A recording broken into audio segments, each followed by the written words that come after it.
수주를 받았을 때 그 업무에 대해서 계약 상황이 이렇게 명시가 제대로 안 돼 있는 곳에서 일을 하게 되면 거기에서 이제 실무를 받아서 일하는 이제 직원들은 죽어나는 겁니다. 죽어나. 우리가 돈을 받고 일을 해준다고 해서 아무 기준도 없이 머슴처럼 뭐 해달라는 대로 다 해주게 되면은 일이 될 수가 없어요. 거기서 무슨 보람을 느낄 수가 있겠어요. 안녕하세요 여러분, 장키호테입니다. 제가 중소기업을 이렇게 다니면서 겪었던 어떤 슬픈 일화들 이런 것들을 하나씩 말씀을 드릴까 생각 중인데요. 그 중에서도 오늘은 하청기업은 정말 서럽다, 정말 더럽고 치사하다, 요거에 대해서 오늘 좀 이야기를 드릴 겁니다.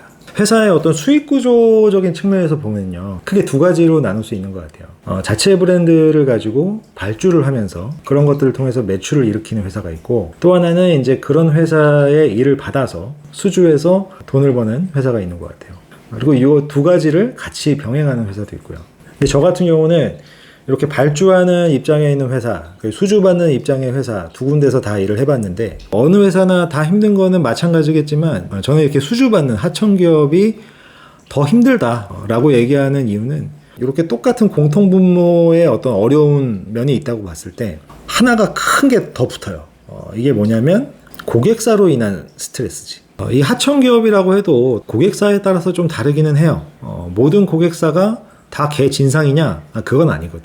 케이스에 따라서 되게 젠틀하고 매너 있고 친절한 그런 고객사들도 있어요. 그런 고객사를 만나서 같이 일을 하게 되면은 그 서로 우위에 있다, 이런 의식이 아니라 파트너 의식으로 일을 하기 때문에 되게 보람을 느낄 때도 있어요. 똑같은 것 같아요. 저는 우리가 뭐 장사를 하거나 이럴 때도 내가 돈을 내고 이 상품을 샀다라고 해서 이제 고객이라고 하잖아. 그러면 아직도 고객들도 자기 돈을 지불을 했지만 내가 고객이기 때문에 너는 무조건 따라줘야 돼 라고 하는 개진상 고객들이 있잖아요.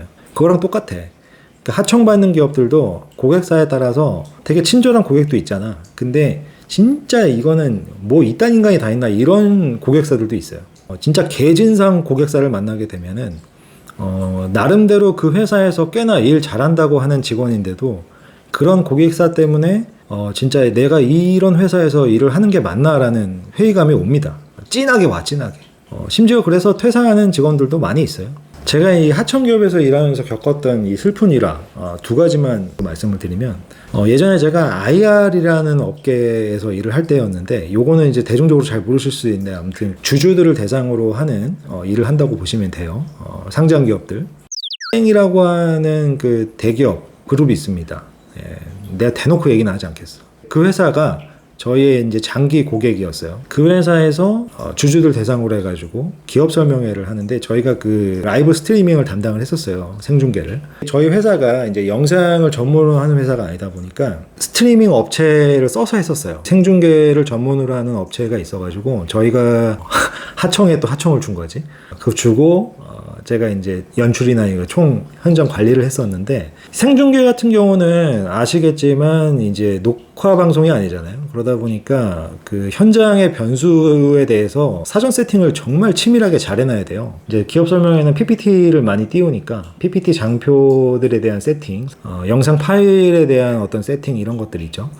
그런 것들이랑 이제 식순에 대한 것들, 뭐 이런 세팅들이 행사를 하기 전날에는 다 세팅이 되어야 한다. 이제 제가 항상 그렇게 강조를 하거든요. 그래서 그때 그 행사 같은 경우도 누차 그런 것들을 제가 계속 강조를 해서 그 전에 계속 수정을 해 가면서 세팅을 다 해놨는데, 생중계 당일날 생중계가 시작하기 얼마 안 남은 시점에서 PPT도 다 바꿔야 된다 그러고, 식순도 아마 몇 개 바뀌었을 거예요. 갑자기 그렇게 그쪽에서 요청이 들어온 거야. 근데 그런 상황에서 이제 저희 회사에서도 이제 경영진 분들이 오셨거든요. 그분들은 와가지고 하는 일이 뭐 얼굴 비치려고 오는 거지. 뒷짐지고 이렇게 그냥 미소 짓고 있는 거예요. 네, 그러려고 오는 겁니다. 에서 갑자기 그렇게 PPT의 장표랑 다 바꿔달라고 하는데, 일종의 약간 가이드라인을 좀 쳐줘야 되거든요. 경영진 분들이 우리 쪽 경영진 분들이 그냥 다 예스 한 거지. 뭐라고 말도 못해요. 그래서 그걸 다 예스 해놓고는 저한테 와가지고 그냥 전달을 하는 거예요. 이거 바꾸라고 하는데 좀 어렵겠지만 해야 될 것 같아, 뭐 이렇게 얘기를 하는 거지. 그때 너무 짜증이 났었어요.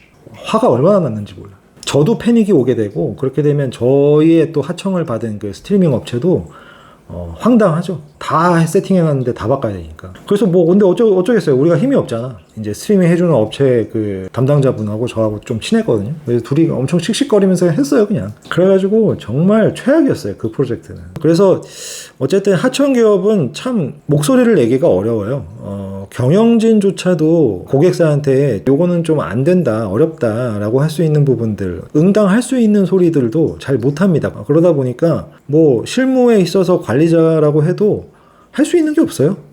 내가 할 수 있는 게 없어. 그런 부분에 대한 어떤 서러움이 있다. 한계가 있다.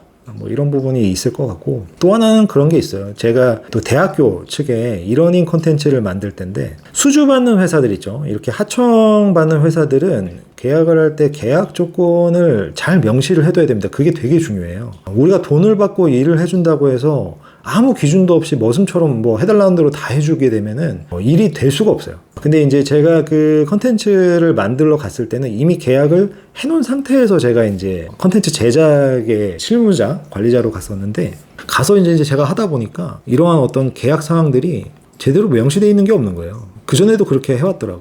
근데 저는 이제 영상 만드는 일을 하니까, 영상 만들 때는 계약을 할 때 다른 것보다 이제 1차 납품 기간, 그 다음에 수정을 해야 되는데 이 수정이 지랄 같아요. 영상을 하다 보면 그게 제일 열받아.